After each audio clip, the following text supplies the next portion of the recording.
नमस्कार दोस्तों, health healing and homeopathy के इस नए वीडियो में आप लोगों का फिर से एक बार स्वागत है। मैं doctor SP Dey, consultant homeopathic physician and clinical nutritionist from Siliguri, West Bengal, Bharat से आपके लिए आज लेके आया हूं common L4 L5 problem and L5S1 also. L4 L5 problem जो हम लोग बोलते हैं वो L5S1 प्रॉब्लम भी होता है, और जिसको हम लोग बोलते हैं स्लिप डिस्क और डिस्क प्रोलैप्स और प्रोलैप्स इंटरवर्टिब्रल डिस्क या PID।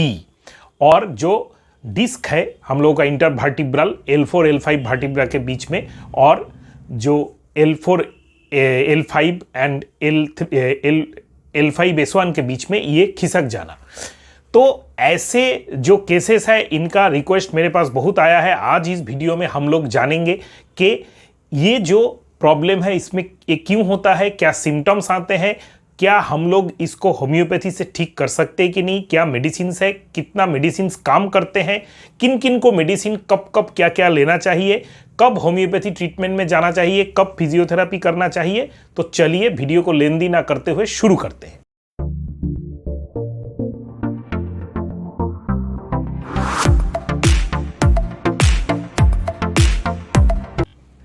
सबसे पहले है दोस्तों, हम लोग जानेंगे मेडिकली हम लोग किसको prolapse intervertebral disc, slip disc, disc prolapse, disc bulge या L4 L5 जो मैंने बोला ये किसको बोला जाता है।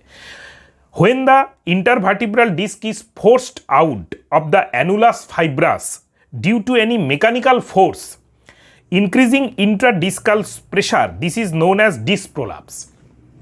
देखिए दोस्तों, आप लोगों को समझाने के लिए मैं पिक्चर्स तो लगा दूंगा स्क्रीन के ऊपर, लेकिन मेरे पास एक मॉडल है, मैं एक मॉडल से समझाने का कोशिश करूंगा। सबसे पहले है आपका, देखिए ये है हम लोगों का, ये जो हम लोगों का है वर्टिब्रा, ये है L5 और ये है L4। आप लोगों को यहाँ पे दिख रहा होगा ये जो चीज़ है इसको हम लोग बोलते हैं इंटरवर्टिब्रल डिस्क। देखिए कैसा है, ये रेडिश जो एरिया है ये इंटरवर्टिब्रल डिस्क है। ऐसे ये इंटरवर्टिब्रल डिस्क ये है L4 एंड L5 के बीच में ये वाला है, और L5 और LS1 के बीच में ये वाला है। S1 हम लोग बोलते हैं ये सैक्रल वर्टिब्रा को।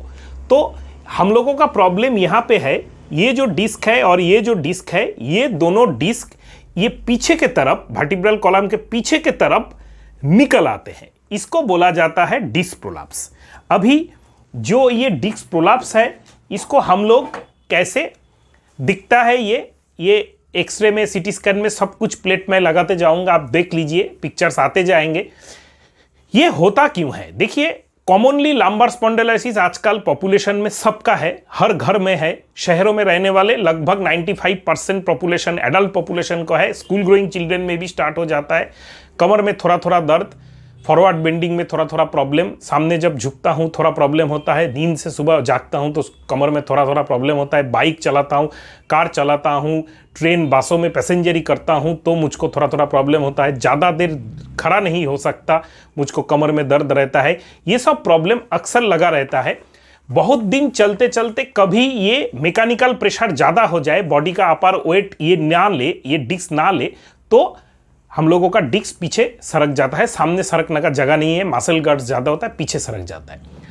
बॉडी वेट ज़्यादा होना, कोई भी नेचुरल इलनेस से पीड़ित होना, विटामिन डी का कम हो जाना, ऐसे बहुत सारे कारण, इन्फ्लामेटरी डिजीज, क्रॉनिक डिजीज, बहुत सारे कारण हो सकते हैं। और कॉमन हेल्दी इंडिविजुअल जैसे मेरे जैसे भी अपैरेंटली हेल्दी इंडिविजुअल्स को ये प्रॉब्लम हो सकता है।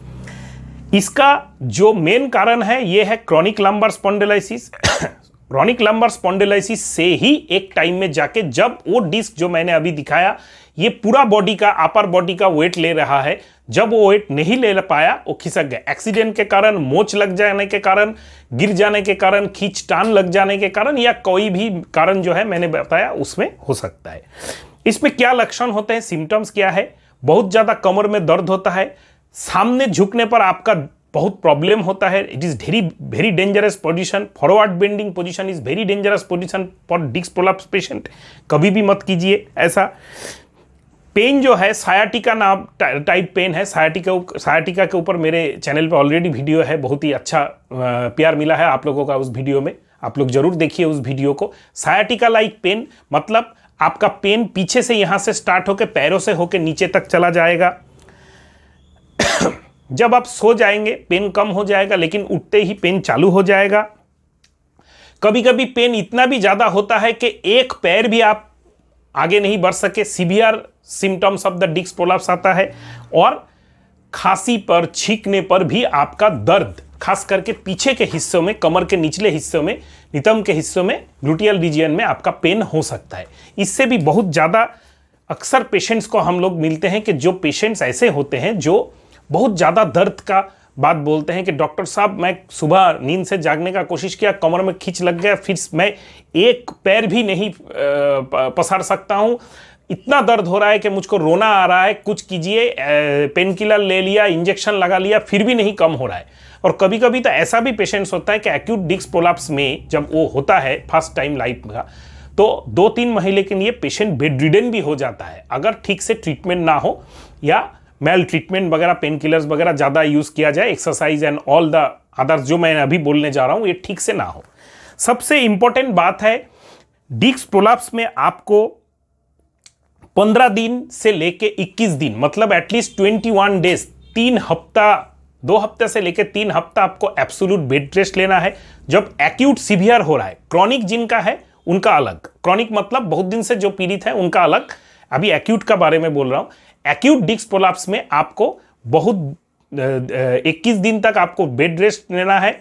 उसके साथ जो आपको इमीडिएट कराना है, होम्योपैथी मेडिसिन के बारे में तो आऊंगा ही, वो है फिजियोथेरेपी। अच्छा, अपने लोकेलिटी में कोई भी फिजियोथेरेपिस्ट से मिलिए, उसमें शॉर्ट वेव डायाथेर्मी वगैरह होता है और बहुत कुछ उन लोगों का टेक्निक्स होता है, स्पाइनल फिक्सेशन वगैरह होता है, तो मैसेज वगैरह होता है, तो उससे आपको इमीडिएट रिलीफ मिल जाएगा।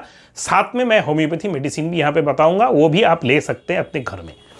नेक्स्ट आते हैं chronic disc prolapse. Chronic disc prolapse मतलब आपको डिस्क प्रोलैप्स हुआ था, एक्यूट एपिसोड आपके जिंदगी में नहीं भी आ सकता है, इतना ज़्यादा दर्द अभी आप कभी फेस नहीं किए, जो आपको तुरंत मेडिसिन चाहिए और पेन किलर्स वगैरह चाहिए, लेकिन सामने झुकते हैं तो प्रॉब्लम होता है, ट्रेवलिंग करते हैं, खुद ड्राइव करते हैं या ट्रेवलिंग करते हैं तो प्रॉब्लम होता है। तो क्रॉनिक डिस्क प्रोलैप्स आपके एमआरआई में, सीटी स्कैन में या एक्सरे में देखा गया है।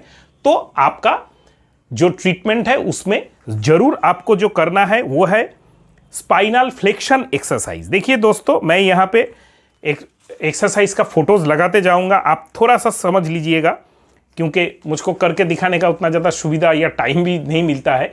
तो स्पाइनल एक्सटेंशन एक्सरसाइज जैसे भुजंगासन, मैं पहले जो बोल रहा हूं ये है स्पाइनल एक्सटेंशन एक्सरसाइज, ये आपको कभी भी करना नहीं चाहिए। अगर आपका डिस्क प्रोलैप्स है, प्रोलैप्स इंटरवर्टिब्रल डिस्क है, जो भी टर्म्स इस वीडियो के शुरू में मैंने बताया, ये अगर आपका है तो आपको ये कभी भी नहीं करना चाहिए। वो है शलभासना या अर्धशलभासना एंड भुजंगासना एंड नौकासना, ये सब आपको कभी भी नहीं करना चाहिए, कभी भी नहीं करना चाहिए। जो आपको करना चाहिए वो है आपका स्पाइनल फ्लेक्शन एक्सरसाइज, जो अभी मैंने बताया वो है एक्सटेंशन एक्सरसाइज, ये क्रॉस है, ये कभी नहीं करना चाहिए। जो करना है वो है पवन मुक्तासना, जो अभी इमेज आपके सामने चल रहा है, ये पवन मुक्तासना का है। पवन मुक्तासना कीजिए तो आपको बहुत रिलीफ मिलेगा।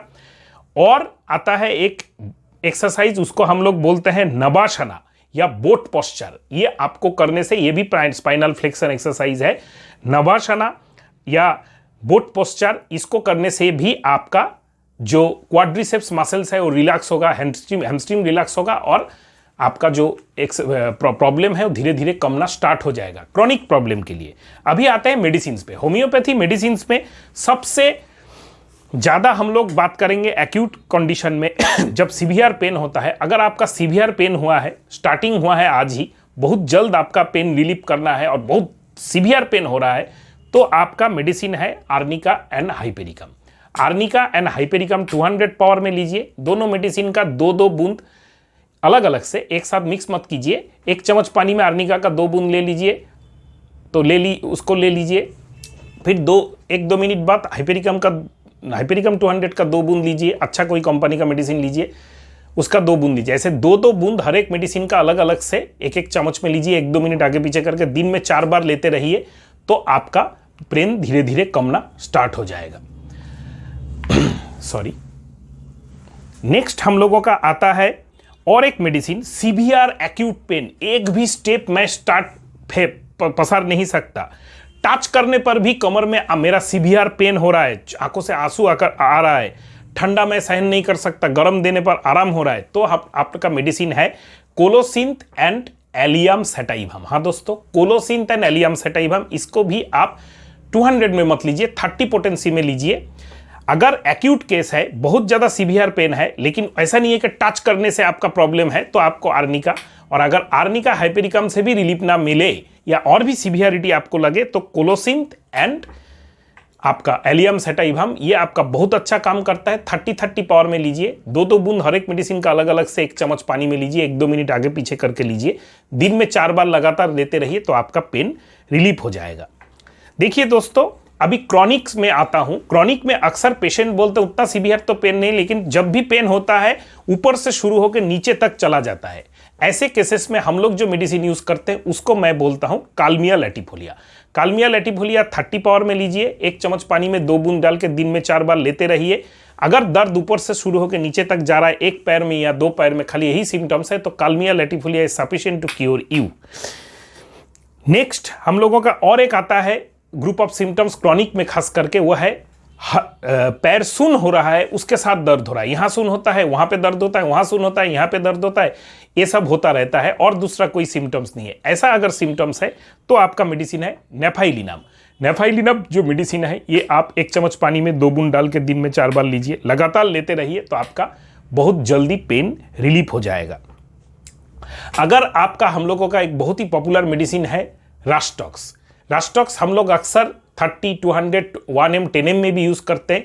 क्लासिकल सिम्टम होना चाहिए, प्रोलैप्स डिस्क हो, लंबर कोई भी प्रॉब्लम हो, थोड़ा सा चलने पर आपका रिलीफ हो जाए पेन और रेस्ट लेते ही पेन बढ़ जाए, तो आपका मेडिसिन है रास्टॉक्स।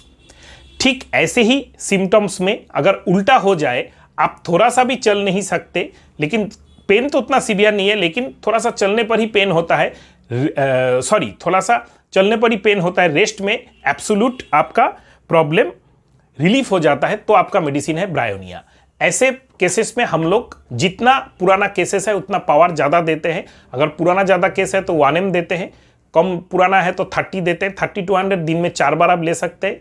2 बूंद मेडिसिन का 1 चम्मच पानी में दिन में 4 बार करके 1M 10M अगर ले रहे हैं तो 7 दिन तक लीजिए। सुबह खाली पेट में 1 चम्मच पानी में 2 बूंद 1M या 10M जो भी लेना चाहते हैं लेके आप मुंह को सादा पानी से कुल्ला करके लेके आधा घंटा बाद ब्रश कीजिए, 7 दिन लीजिए, आपका पेन रिलीफ हो जाएगा। बहुत सारे सिम्टम्स के अगेंस्ट मैंने बता दिया। अभी आपका जो अगर इतना सिम्टम्स नहीं है लेकिन सीवियर सिम्टम्स आपको समझ में नहीं आ रहा है, इंस्टेंट रिलीफ चाहिए, तब आपको ज़्यादा एक्यूट सीवियर केसेस में हम लोग जो करते हैं वो करते हैं बेलेडोना मादार।